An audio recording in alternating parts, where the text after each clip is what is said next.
Hello students, welcome to Srinath's EAMCET series. ఈ వీడియోలో మనం ఇంటర్మీడియట్ సెకండ్ ఇయర్ ఫిజిక్స్ నుంచి 12th chapter dual nature of రేడియేషన్లో ఉన్న important and the previous year EAMCET క్వశ్చన్స్ని డిస్కస్ చేయబోతున్నాం. సో ఏ క్వశ్చన్ ఎట్లా ఆన్సర్ చేయాలి, ఏ ఫార్ములాస్ ఎట్లా మనం రికగ్నైజ్ చేయడం, ఎట్లా అప్లికేషన్ ఎట్లా ఉంటుంది, సో వీటన్నిటి గురించి కంప్లీట్గా తెలుసుకోబోతున్నాం. సో కొత్త వాళ్ళైతే ఒకసారి ఛానల్కి సబ్స్క్రైబ్ చేసి వీడియోకి లైక్ ఇచ్చేసి వీడియోకి ఎంటర్ అయిపోదాం. అండ్ బ్లూ ప్రింట్ చూస్తే కనుక రైట్ నౌ మనం ఇంటర్మీడియట్ ఫస్ట్ ఇయర్కి సంబంధించిన చాప్టర్స్ కంప్లీట్ చేసాం. సెకండ్ ఇయర్లో 11 చాప్టర్స్ కంప్లీట్ చేసాం. అండ్ ఇప్పుడు 12th చాప్టర్ డిస్కస్ చేయబోతున్నాం. ఈ చాప్టర్ నుంచి మనకి 1 మార్క్ రాబోతూ ఉంది. సో అలాగే వెయిటేజ్ అయితే మనకి ఇక్కడ ఇవ్వడం జరిగింది స్టూడెంట్స్. సో ఒకసారి కావాలితే యూస్ చేసుకోండి. అండ్ ద నెక్స్ట్ విషయంకి వచ్చేసి ఈ చాప్టర్లో ఉన్న టాపిక్స్ 8 టాపిక్స్ మనకు ఉన్నాయన్నమాట. ఈ టాపిక్స్ అన్నిటికి గురించిన clear cut explanation with text book explanation అనేది మన ఛానల్లో ఆల్రెడీ ఫుల్ చాప్టర్ వీడియోస్ లాగా అవైలబుల్గా ఉందన్నమాట. అలాగే మనం చూస్తే ఈ ఛానల్లో మనకి 6th నుంచి 12th వరకు అన్ని చాప్టర్స్కి సంబంధించిన అన్ని సబ్జెక్ట్స్కి సంబంధించిన ఎంట్రన్స్ ఎగ్జామినేషన్స్ కావచ్చు, బోర్డ్ ఎగ్జామ్స్ కావచ్చు, కంటెంట్ మొత్తం కూడా మనకి క్రియేట్ చేయడం జరుగుతుంది. అది 100% ఫ్రీగా మీకు ఇవ్వడం జరుగుతుంది. So please do subscribe and use this content friends. Okay, so మనం ఇంకా లేట్ చేయకుండా వీడియోలో స్టార్ట్ చేద్దాం. ఫస్ట్ క్వశ్చన్ వచ్చేసింది మన ముందుకి. Electron microscope is based on the principle. So electron microscope అనేది ఏ ప్రిన్సిపల్ మీద వర్క్ చేస్తుంది? ఫోటో ఎలక్ట్రిక్ ఎఫెక్ట్ అనే ప్రిన్సిపల్ మీద, వేవ్ నేచర్ ఆఫ్ ఎలక్ట్రాన్ అనే ప్రిన్సిపల్ మీద, సూపర్ కండక్టివిటీ అనే ప్రిన్సిపల్ మీద, laws of electromagnetic induction. So ఏ కాన్సెప్ట్ మీద ఎలక్ట్రాన్ మైక్రోస్కోప్ అనేది వర్క్ చేస్తుంది ఫ్రెండ్స్? చెప్పండి, ఏ కాన్సెప్ట్ మీద వర్క్ చేస్తుందని మీరు అనుకుంటున్నారు? What you are guessing? మీ గెస్ ఏదైతే ఉందో, లేదంటే మీరు కరెక్ట్ అని ఏదైతే అనుకుంటున్నారో అది కామెంట్ సెక్షన్లో మెన్షన్ చేయండి. ఓకేనా? సో ఎలక్ట్రాన్ మైక్రోస్కోప్ వచ్చి ఏ ప్రిన్సిపల్ మీద వర్క్ చేస్తుంది అంటే వేవ్ నేచర్ ఆఫ్ ఎలక్ట్రాన్ అనమాట. సో ఎలక్ట్రాన్ అనేది పార్టికలే, but that particle will behaves as a wave also. మనకి డేవిడ్సన్ జర్మన్ ఎక్స్పెరిమెంట్లో ఎలక్ట్రాన్స్ వేవ్ నేచర్ని రిప్రజెంట్ చేస్తాయి. సో ఆ కాన్సెప్ట్ బేస్ మీద మనకి ఎలక్ట్రాన్ మైక్రోస్కోప్ అనేది వర్క్ చేయడం జరుగుతుంది. ఓకేనా? సో ఒక్కసారి వెరిఫై చేసుకుంటే మనకి ఆన్సర్ అర్థమైపోతుంది. నెక్స్ట్ది,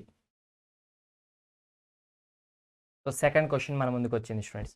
both an electron and photon have same de Broglie wave length of 1.2 యాంగ్స్ట్రమ్స్. ఇప్పుడు ఎలక్ట్రాన్కి అండ్ ఫోటాన్కి ఈ రెండింటికి కూడా ఒకటే డి బ్రోగ్లీ వేవ్ లెంత్ ఉందంట. ఇప్పుడు వాళ్ళు ఏమంటున్నారంటే వాటి యొక్క ఎనర్జీస్ యొక్క రేషియో ఫైండ్ అవుట్ చేయమంటున్నారు. అంటే మనం ఇప్పుడు energy of the electron divided by energy of photon find out చేయాలన్నమాట. ఇప్పుడు నార్మల్గా మనం ఎలక్ట్రాన్ కేసే తీసుకుందాం. ఎలక్ట్రాన్ కేసు తీసుకుంటే de Broglie wave length lambda equal to ఎంత అవుతుంది? h/mv/p అవుతుంది. సో దీన్ని h/√2me అని రాస్తాం, ఈకే అని రాస్తాం. సో దీని నుంచి మనం √2m EK ఏమవుతుంది స్టూడెంట్స్? విచ్ ఈస్ h/λ అవుతుంది. ఈ లాంబ్డా ఇటు తీసుకొచ్చి మీది ఇటు తీసుకువెళ్తే ఇప్పుడు ఈ స్క్వేర్ ఇటు వచ్చేస్తే 2m/h²/λ² అవుతుంది. ఇక్కడ ఈకే ఉందనుకో, ఇది ఏమవుతుంది? h²/2m² అవుతుంది. So energy of the electron, kinetic energy, total energy అనుకుంటాం మనం, ఎలక్ట్రాన్ మూవ్ అవుతుంది కాబట్టి. ఓకేనా? నెక్స్ట్ ప్రోటాన్ గురించి చూద్దాం. Photon, not proton, photon. Photon proton రెండు డిఫరెంట్ కదా students. Photon so is equals to hμ మనకు తెలుసు, అవునా కదా? So that is equal to hc/λ equals to, so దీని నుంచి hc/λ వస్తుంది అన్నమాట మనకి. ఓకేనా స్టూడెంట్స్? సో ఇప్పుడు ఇది ఫోటాన్, ఈ రెండు డివైడ్ చేస్తే మనకేమవుతుంది? దెన్ ఈ ఎలక్ట్రాన్ బై ఈ ప్రోటాన్ ఈజ్ ఈక్వల్స్ టు, ఈ ఎలక్ట్రాన్ ఏమో మనకి ఎంత అవుతుంది స్టూడెంట్స్? h²/2m² అవుతుంది. సో ఇది ఇక్కడ డివిజన్లో రాస్తాం కాబట్టి ఇంటూ వెళ్తే పైన λ/hc అవుతుంది. సో ఇప్పుడు మనకి ఏమేమి క్యాన్సిల్ అయిపోతాయో చూద్దాం. λ/λ² h² క్యాన్సిల్ అయితే ఈ స్మాల్ ఈ బై ఈ capital P is equals to h/2m λc. ఇప్పుడు హెచ్ వాల్యూ తెలుసు కదా, హెచ్ వాల్యూ 6.62 లేదా 5 అనుకోవచ్చు, లేదా 6.63 నుంచి into 10⁻34 joules per second. 2 into mass of electron కదా, మాస్ ఆఫ్ ఎలక్ట్రాన్ అంటే 9.1 ఇంటూ 10⁻31 kilograms ఇంటూ లాంబ్డా అంటే వేవ్ లెంత్ వస్తుంది మనకి. వేవ్ లెంత్ వాళ్ళు ఇచ్చారు కదా 1.2 యాంగ్స్ట్రామ్స్. సో 1.2 యాంగ్స్ట్రామ్స్ అంటే 10⁻10 - 10 meters. Okay students? So -10 metres అవుతుంది. 1 యాంగ్స్ట్రామ్ ఈక్వల్ టు 10⁻−10 మీటర్స్ అవుతుంది. అండ్ నెక్స్ట్ వచ్చేసి ఇంకోటి ఏముంది, సి అంటే 3 × 10⁸. సో ఈ క్యాల్కులేషన్ అంతా చేస్తే మనకి ఆన్సర్ ఎంత వస్తుందో మీరు ఇప్పుడు చెప్పాలన్నమాట. వాల్యూస్ అన్ని చెప్పాను కదా, సబ్స్టిట్యూట్ చేసి క్యాల్కులేషన్ చేయండి. ఓకేనా? సో అయితే ఇదంతా చేయడానికి మీకు టైం పడుతుంది కాబట్టి వీడియో ఇక్కడ పాస్ చేసి క్యాల్కులేట్ చేయండి. నేనైతే కంటిన్యూషన్ చేస్తున్నాను. మీకు ఆన్సర్ వచ్చిన తర్వాతే రిజ్యూమ్ చేసి వీడియో చూడండి. ఓకేనా? సో ఆన్సర్ అయితే ఎంత వస్తుందంటే దట్ వెరిఫికేషన్ విల్ డిక్లేర్ ఎంత వస్తుంది స్టూడెంట్స్, 1/100. సో న్యూమరేటర్లో 1, డినామినేటర్లో 100 వస్తుంది, అంటే 10² వస్తుంది అనమాట. That's it students. ఓకేనా? And next question. A photon of energy 4 electron volts imparts all its energy to an electron that leaves a metal surface with 1.1 electron volts of kinetic energy. The work function of the metal. ఇక్కడ ఒక metal ఉంది. So ఒక photon వచ్చి incident అయింది. ఈ photon యొక్క energy ఏమో 4 electron volts. Incident అయినప్పుడు ఈ మెటల్ దీని యొక్క ఎనర్జీ అంతా ఇక్కడ ఎలక్ట్రాన్కి ఇచ్చేసింది. ఈ ఎలక్ట్రాన్ దీని నుంచి బయటకు వచ్చేసింది. ఓకేనా?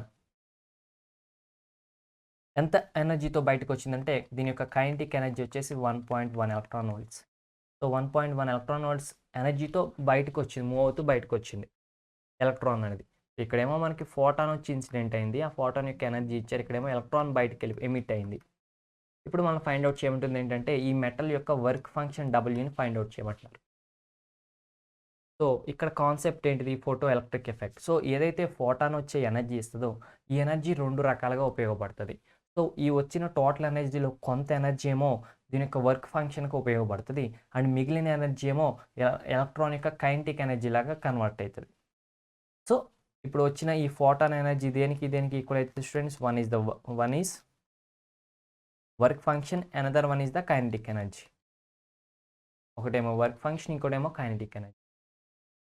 ఓకేనా స్టూడెంట్స్? ఇది కాన్సెప్ట్ అనమాట, ఫార్ములా దీన్ని బట్టి. So photon energy 4 electron volts equal to work function మనం ఫైండ్ అవుట్ చేయాలి, ప్లస్ కైనెటిక్ ఎనర్జీ అంటే 1.1 ఎలక్ట్రాన్ వోల్ట్స్. ఇప్పుడు వర్క్ ఫంక్షన్ కావాలంటే సింపుల్గా 4 - 1.1. ఇక్కడ వర్క్ ఫంక్షన్ అంటే ఏంటి స్టూడెంట్స్, ఏంటంటే ఒక ఎలక్ట్రాన్ ఈ మెటల్ నుంచి బయటికి రావాలంటే దానికి కొంత మినిమం ఎనర్జీ కావాలి. సో దానికి ఆ మినిమం ఎనర్జీ మనం సప్లై చేయగలిగితే అప్పుడు మాత్రమే దాని నుంచి బయటికి రాగలుగుతుంది. అండ్ బయటకు వచ్చిన తర్వాత దానికి ఇంకా ఎక్స్ట్రా ఎనర్జీ ఉంటే ఆ ఎనర్జీ దాని కైనెటిక్ ఎనర్జీలా మారి అది మూవ్ అవుతూ ఉంటుంది. ఇక్కడ వర్క్ ఫంక్షన్ ఎంత అవుతుంది, విచ్ ఈస్ 2.9 ఎలక్ట్రాన్ వోల్ట్స్ అనమాట. సో ఫస్ట్ ఆప్షనే కదా, yes student, is the first option. Next question. The metal which has the highest work function in. So చెప్పే కదా వర్క్ ఫంక్షన్ అర్థమైంది కదా. సో ఇప్పుడు వీటిలో వేటికి ఎక్కువ హైయెస్ట్ వర్క్ ఫంక్షన్ ఉంది. సో ఇది జస్ట్ రిమెంబరింగ్ క్వశ్చన్ అనమాట. సో గుర్తుపెట్టుకోవడమే. వర్క్ ఫంక్షన్ ఎక్కువ ఉందంటే ఎక్కువ ఎనర్జీ మనం దానికి ఇవ్వాలి, అప్పుడు కానీ అది బయటికి రాదు. సో అది వచ్చేసి ప్లాటినం స్టూడెంట్. సో ప్లాటినంకి ఎక్కువ వర్క్ ఫంక్షన్ ఉంటుంది అనమాట. నెక్స్ట్ క్వశ్చన్ డిస్కస్ చేద్దాం. Which of the following statements is not true. So ఈ స్టేట్మెంట్స్లో ఏది కరెక్ట్ కాదు, కరెక్ట్ కాని స్టేట్మెంట్ చెప్పాలి, కరెక్ట్ అయిన స్టేట్మెంట్ కాదు. Electromagnetic radiation is made up of particles called photons. So electromagnetic radiation అనేది మనకి ఎట్లా వస్తుంది అంటే కనుక ఫోటాన్స్ అనే పార్టికల్స్ వల్ల వస్తుంది అన్నారు. అది కరెక్టా కాదా? మనకు కరెక్ట్ కాంది కావాలి. Each photon moves with speed of light. ప్రతి ఫోటాన్ కూడా లైట్ స్పీడ్తో మూవ్ అవుతుంది. Photon energy is dependent on the intensity of radiation. ఫోటాన్కు ఉండే ఎనర్జీ దానికి ఇంటెన్సిటీ మీద డిపెండ్ అవుతుంది అంటున్నారు. Photons are not deflected by electric and magnetic fields. So photons అనేవి ఎలక్ట్రిక్ అండ్ మ్యాగ్నెటిక్ ఫీల్డ్స్ వల్ల డిఫ్లెక్ట్ కావు అంటున్నారు. వీటిలో రాంగ్ అనే స్టేట్మెంట్ మనం చెప్పాలి. సో చూస్తే ఎలక్ట్రోమాగ్నెటిక్ రేడియేషన్ అనేది ఫోటాన్స్ ద్వారానే అవుతుంది. సో ఫోటాన్సే పార్టికల్స్, ఆ పార్టికల్స్ వల్ల ఎలక్ట్రోమాగ్నెటిక్ రేడియేషన్, అండ్ ఆ ఫోటాన్స్ అనేవి స్పీడ్ ఆఫ్ లైట్తో మూవ్ అవుతాయి. అండ్ వాటి యొక్క ఫోటాన్ ఎనర్జీ ఏదైతే ఉందో it is dependent on intensity of radiation అంటున్నారు. బట్ ఫోటాన్ యొక్క ఎనర్జీ ఏదైతే ఉందో ఇది ఫ్రీక్వెన్సీ మీద డిపెండ్ అవుతుంది స్టూడెంట్స్. ఫ్రీక్వెన్సీ పెరిగితే ఎనర్జీ పెరుగుతుంది, ఎందుకంటే energy of photon equal to hν లేదంటే hc/λ. ఫ్రీక్వెన్సీ మీద కానీ లాంబ్డా మీద కానీ డిపెండ్ అవుతుంది, అంతేగాని ఇంటెన్సిటీ మీద డిపెండ్ కాదు. ఇంటెన్సిటీ పెరిగితే ఎక్కువ ఫోటాన్స్ వస్తాయి, మోర్ నెంబర్ ఆఫ్ ఫోటాన్స్ వస్తాయి. బట్ వాటి యొక్క ఫ్రీక్వెన్సీ పెరగడాలు ఇట్లా ఏమీ ఉండదన్నమాట. వాటికి ఎనర్జీ పెరగడం ఉండదు స్టూడెంట్స్. సో ఇది వీరన్నిటిలో కూడా కరెక్ట్ కానిదనమాట. సో వెరిఫై చేస్తే మనకి తెలిసిపోతుంది ఆప్షన్స్ ఈజ్ నాట్ కరెక్ట్ అని. నెక్స్ట్ ఇది, a metal surface is illuminated by a light of given intensity and frequency to cause photo emission. So ఒక మెటల్ సర్ఫేస్ ఉంటే ఒక లైట్తో దీన్ని ఇల్యూమినేట్ చేశారు అంటే దీని మీద లైట్ వేశారని. ఏదో కొంచెం ఇంగ్లీష్లో గ్రామటికల్గా కొంచెం బ్యూటిఫుల్నేషన్ కోసం ఇల్యూమినేట్ అని వాడుతూ ఉంటారు స్టూడెంట్స్. మనకు అర్థమయ్యే భాష ఏంటంటే లైట్ మెటల్ మీద వేసారు, ఓకేనా, లైట్ ఆన్ చేశారు. సో ఈ లైట్కి కొంత ఇంటెన్సిటీ ఉంది, ఈ లైట్కి కొంత ఫ్రీక్వెన్సీ ఉంది, ఓకేనా, ఎందుకంటే ఫోటో ఎమిషన్ చేయడానికి, ఎలక్ట్రాన్స్ రివీల్ అవ్వడానికి. ఇప్పుడు if the intensity of illumination is reduced, so intensity ఏదైతే ఉందో దీని కనుక తగ్గించేశారు, ఎంత 1/4. సో అంతకుముందు ఇప్పుడేమో I/4 చేసేసారు, ఇంటెన్సిటీని తగ్గించేశారు కాబట్టి the maximum kinetic energy of the emitted photo electrons would be. So ఇప్పుడు kinetic energy, maximum kinetic energy ఎట్లా మారుతుంది? అంతకుముందు ఎంతో కొంత కైనెటిక్ ఎనర్జీ ఉంది ఎమిట్ అయిన ఫోటో ఎలక్ట్రాన్స్కి, ఇప్పుడు కైనెటిక్ ఎనర్జీ ఎట్లా మారుతుంది? ఒకటి అన్చేంజ్డా, అసలు కైనెటిక్ ఎనర్జీ చేంజ్ అవుదా, లేదంటే అంతకుముందు దాంతో పోల్చుకుంటే సగం అయిపోతుందా, లేదంటే అంతకుముందుతో పోల్చుకుంటే డబల్ అయిపోతుందా, లేదంటే అంతకుముందు దాంతో పోల్చుకుంటే 4 రెట్లు అయిపోతుందా? కైనెటిక్ ఎనర్జీ ఎలా చేంజ్ అవుతుంది? సో ఇది మనకి తెలియాలంటే కైనెటిక్ ఎనర్జీకి ఇంటెన్సిటీకి రిలేషన్ తెలియాలి. అయితే కైనెటిక్ ఎనర్జీ అనేది మనకి ఫ్రీక్వెన్సీ మీద డిపెండ్ అవుతుంది. ఫ్రీక్వెన్సీ పెరిగితే కైనెటిక్ ఎనర్జీ పెరుగుతుంది తప్పించి ఇంటెన్సిటీకి కైనెటిక్ ఎనర్జీకి సంబంధం లేదు స్టూడెంట్స్. జస్ట్ ఇందాడే చెప్పుకున్నాం కదా. సో ఫ్రీక్వెన్సీ ఇంటెన్సిటీకి మనకి సంబంధం లేదనమాట. సో దట్స్ వై కైనెటిక్ ఎనర్జీలో చేంజే ఉండదు. That's it.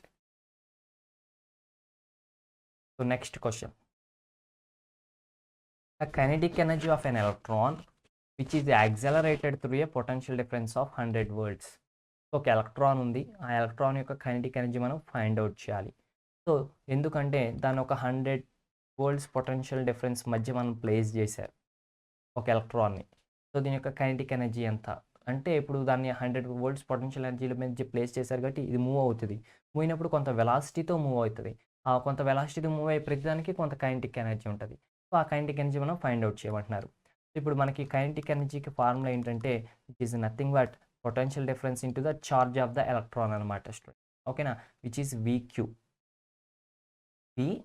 అనమాట. So potential difference 100 into charge of electron అంటే 1.6 ఇంటూ 10⁻⁻19. సో సింపుల్గా ఏమవుతుంది, 1.6 ఇంటూ 10⁻⁻17 అవుతుంది. సో ఆప్షన్స్ చూడండి.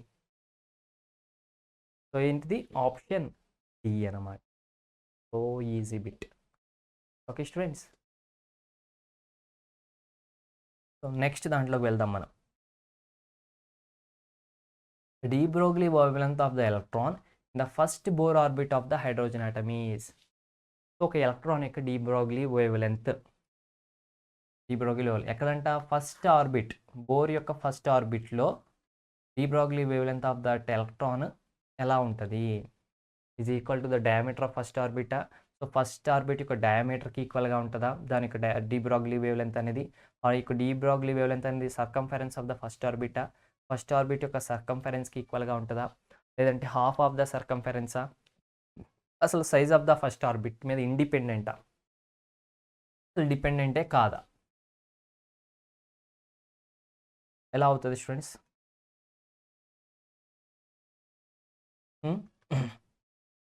సో నార్మల్గా బోర్స్కి పాస్టులేట్స్ చెప్పాడు కదా, దాంట్లో సెకండ్ పాస్టులేట్స్ ఏంటి, angular momentum equals to NH/2π. Angular momentum అంటే ఏంటి, సింపుల్గా MVR అంటాం, ఓకేనా. MVR ఈక్వల్ టు NH/2π అని మనం చెప్పుకుంటాం. సో దీంట్లో MVRలో మనం కనుక R అనేది తీసుకొస్తే MV equals to NH/2πr. MV అంటే ఏంటి, మొమెంటమే కదా. So P is equals to NH/2πr. So ఇప్పుడు ఇది మొమెంటం బాగానే ఉంది. ఇప్పుడు ఏం చేద్దామంటే కనుక ఈ Pని ఇటు తీసుకెళ్దాం, Pని ఇటు తీసుకెళ్దాం, అప్పుడు ఏమవుతుంది, 2πr, ఈ N కూడా ఇటు తీసుకొద్దాం, divide by N equal to H/P. So మనకి ల్యాంబ్డా ఎంత అంటే ఎంత, H/Pయే కదా. What we know is lambda equal to H/P. So ఇక్కడ H/P ఉంది కాబట్టి ల్యాంబ్డా అంటాం. సో ఇప్పుడు ల్యాంబ్డాకి finally lambda is equals to 2πr/N అనమాట. సో లామిడాకి అండ్ రేడియస్ ఆఫ్ ఆర్బిట్కి రిలేషన్ మనం ఫైండ్ అవుట్ చేసాం, అవునా కదా. ఫస్ట్ ఆర్బిట్ అంటున్నారు, సో n ఈక్వల్ టు 1, అప్పుడు లామిడా ఈక్వల్స్ టు 2πr అవుతుంది.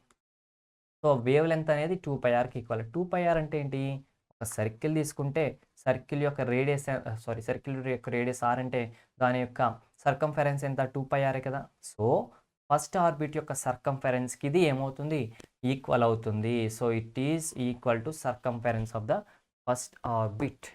Okay students, so that's it అనమాట. ఒక్కసారి వెరిఫై చేసి చూద్దాం. So equal to the circumference of the first orbit. And next, so కొత్త యూజర్ అయితే ఒకసారి సబ్స్క్రైబ్ చేసుకోండి, బెల్ ఐకాన్ కూడా ప్రెస్ చేయండి, ఎందుకంటే మేము అప్లోడ్ చేసిన వీడియోస్ అన్ని మీకు రీచ్ అవుతాయి. And ninth, which of the following particles has the shortest de Broglie wave length. వీటిలో ఏ పార్టికల్స్కి చాలా తక్కువ డీ బ్రాగ్లీ వేవ్ లెంత్ ఉంటుంది, ప్రోటాన్కా, ఎలక్ట్రాన్కా, ఆల్ఫా పార్టికల్గా, ఎక్స్రేస్కా. వీటికి చాలా స్మాల్ లామిడా ఉంటుంది. లామిడా ఫార్ములా ఏంటి, విచ్ ఈస్ h/p, అంటే h/mv. సో లామిడా అనేది h మీద డిపెండ్ అవుతుంది, అంటే h అంటే ప్లాంక్స్ కాన్స్టెంట్, పక్కన పెట్టండి. So lambda is inversely proportional to mass and lambda is inversely proportional to velocity. So velocity ఎక్కువ ఉంటే లామిడా తక్కువ ఉంటుంది, లేదంటే మాస్ ఎక్కువ ఉంటే లామిడా తక్కువ ఉంటుంది. సో మనకి ఇచ్చిన ఈ పార్టికల్స్లో మనకి లామిడా తక్కువ కావాలి అంటే వాటికి మాస్ అన్నా ఎక్కువ ఉండాలి, వెలాసిటీ అన్నా ఎక్కువ ఉండాలి. వీటన్నిటిలో వేటికి మాస్ ఎక్కువ, ఇది ఈజియెస్ట్ క్వశ్చన్ కదా. వీటన్నిటిలో ఏటికి మాస్ ఎక్కువ, ఎలక్ట్రాన్ మాసా, ప్రోటాన్ మాసా, ఆల్ఫా పార్టికల్స్కి ఎక్కువ, ఎక్స్రేస్కి ఎక్కువ. ఎక్స్రేస్ అంటే these are electromagnetic radiation, so photons వస్తే మాస్లెస్ పార్టికల్స్ అయిపోతాయి. చెప్పాలి స్టూడెంట్స్ వేటికి. సో ఆల్ఫా పార్టికల్ అంటే ఏంటి, which is the helium nucleus. So alpha particle అంటే helium nucleus. So helium nucleus అన్నామంటే న్యూక్లియస్లో 2 ప్రోటాన్లు ఉంటాయి, 2 న్యూట్రాన్లు ఉంటాయి. సో దీనికి ఎక్కువ మాస్ ఎక్కువ. ఎలక్ట్రాన్ అంటే ఒక ఎలక్ట్రానే, ప్రోటాన్ అంటే ఒక ప్రోటానే, బట్ 2 ప్రోటాన్లు ప్లస్ 2 న్యూట్రాన్లు ఉంటాయి కదా ఆల్ఫా పార్టికల్లో. సో దట్స్ వై దీనికే లామిడా వాల్యూ ఎక్కువ ఉంటుంది. సో అందుకే దానికే మనకి ఏం తక్కువ ఉంటుంది, వేవ్ లెంత్ తక్కువ ఉంటుంది. That's it. నెక్స్ట్ క్వశ్చన్ చూద్దాం. According to the photoelectric effect. So photoelectric effect ప్రకారం the plot of kinetic energy of the emitted photo electrons from a metal. So ఒక ప్లాట్ అంటే ఒక గ్రాఫ్, దేనికి మధ్య అంటే కైనెటిక్ ఎనర్జీకి of the emitted photo electrons, వచ్చిన ఫోటో ఎలక్ట్రాన్కి versus the frequency of the incident wave radiation. So ఏదైతే రేడియేషన్ పడిందో దాని యొక్క ఫ్రీక్వెన్సీకి గ్రాఫ్ గీస్తే ఒక స్ట్రైట్ లైన్ ఇస్తుంది. ఈ స్ట్రైట్ లైన్ యొక్క స్లోప్ ఏదైతే ఉందో అది దేని మీద డిపెండ్ అవుతుంది.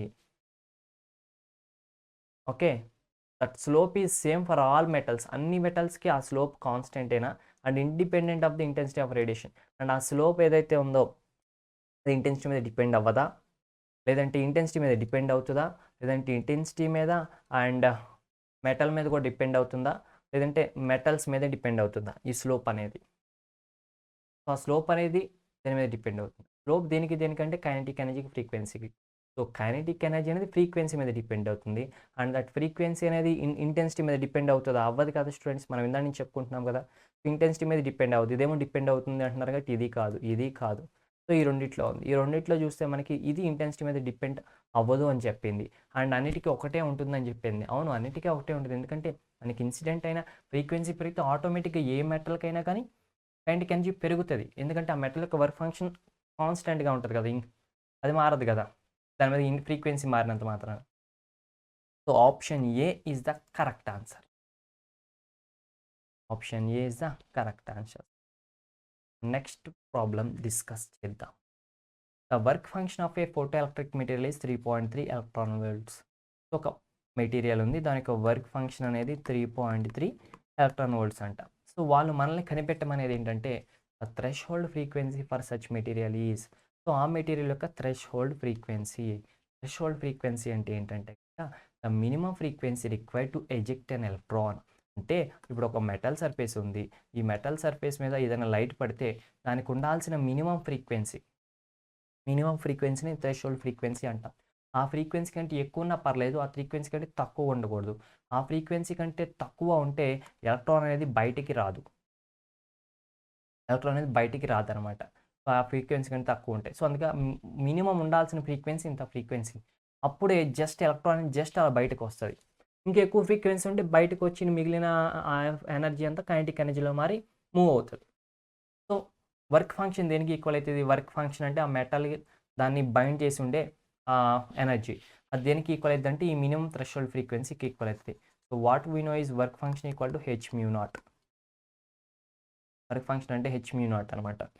సో దీంట్లో మనం చూస్తే కనుక వర్క్ ఫంక్షన్ వాల్యూ వాళ్ళు ఇచ్చారు, హెచ్ వాల్యూ మనకు తెలుసు. Mu naught value find out చేయడం ఎంత ఈజీ, 3.3 ఎలక్ట్రాన్ వోల్ట్స్ అన్నారు కాబట్టి దీని 1.6 ఇంటూ 10⁻⁹ వేసుకుంటాం స్టూడెంట్స్. ఓకేనా.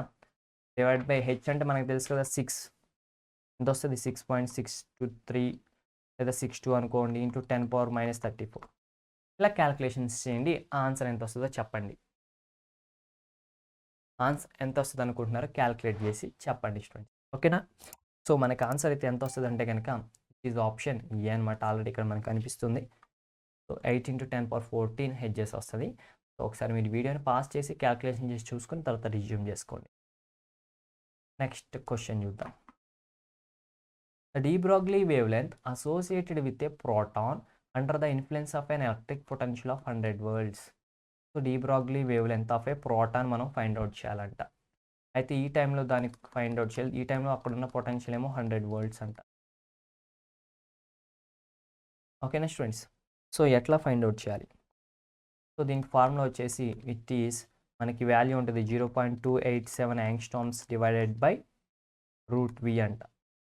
ఇది దీని యొక్క ఫార్ములా స్టూడెంట్స్. ఓకేనా. సో 0.287 యాంగ్స్ట్రామ్స్ కాబట్టి 0.287 డివైడ్ బై వోల్ట్స్ అంటే 100 వేస్తాం. ఓకేనా. యాంగ్స్ట్రామ్స్ని మీరు మార్చుకోవచ్చు వీళ్ళు ఇచ్చిన ఆన్సర్ని బట్టి. వాళ్ళ యాంగ్స్ట్రామ్స్లు ఇచ్చారు కాబట్టి మార్చక్కర్లా. సో దీన్ని బట్టి సింపుల్గా మనకి అర్థమవుతుంది ఎంత అవుతుంది, విచ్ ఈస్ 286 పికోమీటర్స్ అవుతుంది అనమాట స్టూడెంట్. ఓకేనా. సో ఎందుకంటే దీన్ని యాంగ్స్ట్రామ్స్ని కాస్త మనం మార్చుకుంటే ఒకవేళ యాంగ్స్ట్రామ్స్లు ఇవ్వకపోయినప్పుడు 10⁻⁻10 అవుతుంది. సో ఇది 10 స్క్వేర్ ఉందన్నమాట. సో పైగా మళ్ళీ 10 స్క్వేర్ అవుతుంది, 10⁻12 అవడం జరుగుతుంది అనమాట. ఓకేనా. That's it. మళ్ళీ అదొక 3 వస్తుంది. అప్పుడు ఫైనల్గా 10⁻5-15 దాకా అవుతాయి పికోమీటర్ అంటే. So option B. Okay, satisfied. So మనం ఇప్పుడు నెక్స్ట్ క్వశ్చన్ని చూద్దాం. The shortest wavelength of X rays emitted from a X ray tube depends upon. ఒక ఎక్స్రే ట్యూబ్ నుంచి ఎమిట్ అయ్యే ఎక్స్రేస్ యొక్క షార్టెస్ట్ వేవ్ లెంత్ అనేది దేని మీద డిపెండ్ అవుతుంది? సో ఆ ట్యూబ్లో ఉన్న గ్యాస్ మీద డిపెండ్ అవుతుందా, ఆ ట్యూబ్కి అప్లై చేసిన వోల్టేజ్ మీద డిపెండ్ అవుతుందా, ఆ ట్యూబ్లో ఉన్న కరెంట్ మీద డిపెండ్ అవుతుందా, లేదంటే ఆ ట్యూబ్లో ఉన్న టార్గెట్ యొక్క నేచర్ మీద డిపెండ్ అవుతుందా? దేని మీద మనకి డిపెండ్ అయ్యే ఛాన్స్ ఉంది స్టూడెంట్? ఎక్స్రే ట్యూబ్లో ఉన్న ఎక్స్రేస్ వాటి యొక్క వేవ్ లెంత్ అనేది దేని మీద మనకి డిపెండ్ అయ్యే ఛాన్స్ ఉందో మనం తెలుసుకోవాలి. సో చెప్పండి దేని మీద డిపెండ్ అవ్వచ్చు అంటారు? వెరిఫై చేసి చూద్దాం ఒకసారి. వోల్టేజ్, ఆ ట్యూబ్కి ఎంత వోల్టేజ్ మనం కనెక్ట్ చేస్తున్నామో దాని మీద డిపెండ్ అవుతుంది. Next question. The study of photo electric effect is useful in understanding. So photo electric effect యొక్క దీన్ని స్టడీ చేయడం వల్ల మనకి దీనివల్ల ఏం ఉపయోగపడుతుంది? సో ఛార్జ్ యొక్క క్వాంటైజేషనా, ఎనర్జీ యొక్క క్వాంటైజేషనా, కన్జర్వేషన్ ఆఫ్ ఎనర్జీయా, కన్జర్వేషన్ ఆఫ్ కైనెటిక్ ఎనర్జీయా? ఓకే స్టూడెంట్స్, దేనికి ఉపయోగపడుతుంది? So it is quantization of charge అనమాట.